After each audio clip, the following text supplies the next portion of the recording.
श्री स्वामी समर्थ। आज आपण या व्हिडिओतून मार्गशीर्ष गुरुवारचे व्रताचे उद्यापन कसे करावे, उद्यापन करताना वाण काय द्यावे, कोणत्या वस्तू उद्यापनाच्या वाणामध्ये असायलाच हव्या, किती सुवासिनींना किंवा किती कुमारिकांना बोलवावं, उद्यापन करताना कोणत्या गोष्टी आपण जरूर कराव्यात, कोणत्या रीतीने उद्यापन करावं, उद्यापनानंतर ही पूजा कधी काढावी, अशी बरीचशी माहिती आज मी तुम्हाला या व्हिडिओतून देणार आहे। त्यासाठी व्हिडिओ शेवटपर्यंत नक्की बघा।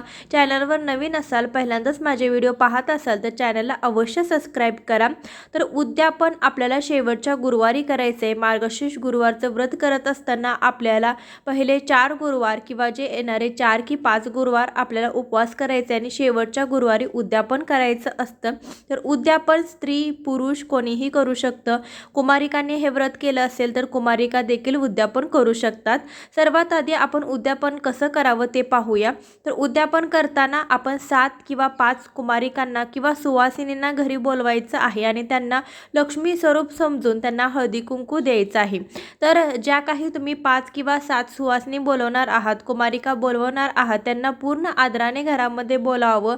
घरी आलेल्या कोणत्याही महिलेचा किंवा आपण जी लक्ष्मी स्वरूप कुमारिकांना किंवा सुवासिनींना बोलवणार आहोत त्यांचा अपमान करू नये, त्यांच्याशी अपशब्द बोलू नये। नाहीतर काय होतं, आपल्या शेजापाजारील ओळखीच्याच आपण व्यक्तींना घरामध्ये उद्यापनासाठी बोलवत असतो आणि त्यांच्याबद्दल आपलं काही मतभेद असो किंवा ते जे काही महिला बसल्यानंतर काय होतं, जवळपास महिला बसतात आणि महिला निघून गेल्या की त्यांची चर्चा सुरू होते, हिच्याशिवाय हिच्याबद्दल काय बोलायचं, तिच्याबद्दल काय बोलायचं, सगळ्यांचं बोलणं सुरू होतं। या सगळ्या गोष्टीमध्ये आपण आलेल्या व्यक्तींचा अपमान करत असतो। तर घरात आलेल्या कोणत्याच व्यक्तीचा अपमान करू नये। तर आपण हळदी कुंकानिमित्त जी काही तुम्ही महिलांना घरामध्ये बोलवणार आहात तर त्यांच्याविषयी अपशब्द बोलू नये किंवा त्यांचा तुम्ही एवढा सगळा पाहुणचार करणार आहात, आदरातिथ्य करणार आहात आणि त्या गेल्यानंतर त्यांच्याविषयी आपण अपशब्द बोलणे किंवा चर्चा करणे हे योग्य नाही। त्यासाठी कधीही 4 महिला बसून कोणाचाही अपमान करू नका किंवा दुसऱ्या महिलांचा निंदा नालस्ती करू नका। तर आपण ज्या काही कुमारिका महिला बोलवणार आहोत त्यांना आदराने आपण घरामध्ये बोलवायचं आहे, त्यांच्या पायावरती पाणी घालायचं आहे। तर बघा, त्यांना बसायला आसन द्यायचं आहे। तर काही ठिकाणी पायावरती पाणी घालताना काय केलं जातं, महिलांना बसवलं जातं, त्यानंतर एक परात किंवा मोठं ताट घेतलं जातं, त्यामध्ये महिलांचे जी काही तुम्ही सुवासिनी महिला किंवा कुमारिका बोलवलेल्या आहेत त्यांना त्यांचे पाय ठेवायचे, पाय धुवायचे, पायावरती स्वस्तिक काढू शकता किंवा हळदी कुंकू व्हायचं आहे। यानंतर आपल्या पदराने त्यांचे पाय किंवा पाय पुसायचे आहेत पदराने।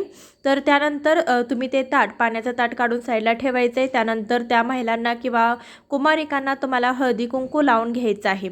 हळदी कुंकू लावून घेतल्यानंतर तुम्ही त्यांना खायला द्यायचं आहे। तुम्ही दूध देऊ शकता किंवा फराळाचे इतर साहित्य देऊ शकता किंवा उपवास सोडण्यासाठी जे काही आपण बनवलेलं आहे, गोडाचा पदार्थ बनवलेला आहे तो तुम्ही त्यांना देऊ शकता किंवा तुम्ही 5 किंवा 7 कुमारिकांना घरामध्ये या दिवशी जेवू देखील घालू शकता। तर त्यानंतर आपल्याला त्यांना वाण द्यायचं आहे। तर जेवण झाल्यानंतर तुम्ही जे काही खायला दिलेलं आहे ते खाऊन झाल्यानंतर त्यांना जाताना आपण वाण म्हणून काही साहित्य द्यायचं आहे। पुस्तकामध्ये सांगितलेल्या नियमानुसार आपल्याला या व्रताचं उद्यापन करत असताना या पुस्तकाची एक प्रत आणि एक फळ देऊन उद्यापन करायचे, हळदी कुंकू करायचे।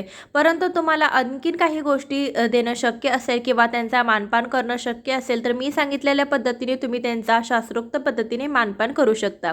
हळदी कुंकू द्यायचं आहे तर वाणाच्या साहित्यामध्ये आपण एखादा ब्लाउज पीस घेऊ शकतो, कारण की सौभाग्याच्या प्रतीक म्हणून आपण हे ब्लाउज पीस देऊ शकतो किंवा त्यांची ओटी भरल्यासारखं देखील होईल। म्हणजे तुमच्या हातून 5 किंवा 7 महिलांची ओटी भरण्याचं देखील तुम्हाला पुण्य लाभेल। त्यासाठी तुम्ही एखादा ब्लाउज पीस घेऊ शकता। तर या पुस्तकाची प्रत आपल्याला आवर्जून घ्यायची आहे, ते विसरायचं नाही। तर पुस्तकाची प्रत आपण घेतलेली आहे। त्यानंतर ओटीच्या साहित्यामध्ये आपल्याला तांदूळ घ्यायचे आहेत आणि त्यामध्ये सुपारी, हळकुंड, खारीक, खोबरं, 1 रुपयाचं नाणं हे ओटीचं साहित्य त्या तांदळामध्ये घ्यायचं आहे। तर अशी मी एक पॅकेट बनवून घेतलेलं आहे, कारण की काही गडबडीत आपल्याकडून तांदूळ वगैरे सांडले तर अपशगुन होऊ नये, त्यासाठी असं पॅकेट मी बनवून घेतलेलं आहे। त्यानंतर 2 डब्यामध्ये हळदी कुंकू, छोट्याशा हळदी कुंकूच्या डब्या घेतलेल्या आहेत। तुम्ही हवं तर हळदी कुंकवाची करंडा किंवा एखाद्या पुडीमध्ये हळदी कुंकू भरून देऊ शकता किंवा याच्यावरती हळदी कुंकू वाहिलं तरी देखील चालेल। त्यानंतर तुम्ही त्यामध्ये एखादं टिकलीचं पॉकेट, रुमाल किंवा मेहंदीचा कोन, नखपॉलिशची बाटली या व्यतिरिक्त तुम्ही काहीही साहित्य देऊ शकता. पण त्यापेक्षा योग्य आणि सौभाग्याचं वाण म्हणून तुम्ही बांगड्या देऊ शकता, कारण की बांगड्या देणं हे खूप शुभ मानलं जातं. सौभाग्याचं प्रतीक म्हणून तुम्ही बांगड्या देणं हे लक्ष्मी स्वरूप स्त्रियांना बांगड्या दिलं तर नक्कीच तुम्हाला त्याचं जास्त पुण्य लाभेल. तर तुम्ही बांगड्या देखील घेऊ शकता. यानंतर आपल्याला एक एक फळ द्यायचं आहे. तुम्ही इतर कोणतंही फळ वापरत असाल तर तुम्ही ते एक एक वापरू शकता, परंतु तुम्ही जर केळी घेणार असाल तर केळी ही जुडी घ्यावी. केळी कधीही एक ठेवू नये, कारण की केळ्याच्या झाडामध्ये भगवान विष्णूंचं अस्तित्व असतं. म्हणून केळाच्या झाडाचं अगदी फांद्यापासून अगदी पानापर्यंत, फळापर्यंत प्रत्येक गोष्ट ही वापरण्यात आली जाते. पूजेमध्ये त्यांचा जास्त वापर केला जातो. यानंतर आपल्याला त्याच्यावरती एकांत फूल ठेवायचे, तर फूल किंवा तुम्ही गजरा देखील त्यांना देऊ शकता. गजरा देणं देखील खूप शुभ मानलं जातं. तर या काही वस्तू आहेत त्या तुम्ही त्या स्त्रियांना द्यायचं आहे, वाण म्हणून द्यायचं आहे. तर अशा पद्धतीने तुम्ही व्रताचं उद्यापन करू शकता. तर उद्यापन हे कधी करायचं असा देखील प्रश्न बऱ्याच जणांच्या मनामध्ये आलेला आहे. तर 4थ्या किंवा 5व्या गुरुवारी, तर बघा 4था गुरुवार हा 4 जानेवारीला आहे आणि 5वा गुरुवार 11 जानेवारीला आहे. तर यावर्षी अमावस्या आलेले आहे. तर अमावस्या बुधवारीच 10 तारखेला रात्री 8:15 सुरू होते आणि गुरुवारी 11 तारखेला अमावस्या ही 5:27 म्हणजे सायंकाळच्या 5:27 आहे. तर आपण उद्यापन कसं करावं, कधी करावं, तर अमावस्यायुक्त गुरुवार आहे. तर ज्यांना काय योग्य वाटतंय ते त्यांनी करावं. तर मी सांगेल त्यामधली कोणती पद्धत तुम्हाला आवडेल ती तुम्ही करू शकता. तर उद्यापन हे 11 तारखेला जे 5वा गुरुवार आहे तो अमावस्यायुक्त आहे. पूर्ण दिवसाची अमावस्या आहे. तर हा देखील गुरुवार तुम्ही धरू शकता. 5वा गुरुवारी व्रत करून त्या दिवशी तुम्ही उद्यापन करू शकता. परंतु काहींच्या मनाला जर नाही पटलं तर त्यांनी 4थ्या गुरुवारी म्हणजे 4 तारखेला उद्यापन केलं तरी देखील चालेल. 5व्या गुरुवारी उद्यापन करत असाल तर अमावस्या संपायच्या अगोदर म्हणजे 5:27 अगोदर तुम्हाला या व्रताचं उद्यापन करावं लागेल.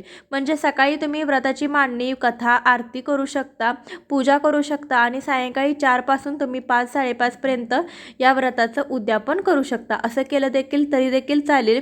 ज्यांना मासिक धर्म सुतक असेल तर त्यांनी व्रताचं उद्यापन कसं करावं, ज्यांना आपलं मासिक धर्म येईल अशी शंका आहे त्यांनी 4थ्या गुरुवारी मार्गशीर्ष महिन्याचं उद्यापन केलं तरी देखील चालेल. आणि ज्यांना 5व्या गुरुवारी जर सुतक आलं तर अशा लोकांनी सुतक फेटल्यानंतर त्यानंतर पौष महिन्यामध्ये जो कोणताही गुरुवार येईल त्या गुरुवारी आपण अशीच व्रताची मांडणी करून, पूजा करून, कथा आरती करून त्या दिवशी तुम्ही व्रताचं उद्यापन केलं तरी देखील चालेल. तर अशा पद्धतीने उद्यापनाविषयी मी बरीचशी माहिती देण्याचा प्रयत्न केलेला आहे. या व्यतिरिक्त तुमच्या मनामध्ये काही शंका असतील तर मला कमेंट करून नक्कीच सांगा. मी ते सगळ्या शंका दूर करण्याचा प्रयत्न करीन. भेटूया अशाच एखाद्या व्हिडिओसोबत. तोपर्यंत श्री स्वामी समर्थ. जय जय स्वामी समर्थ.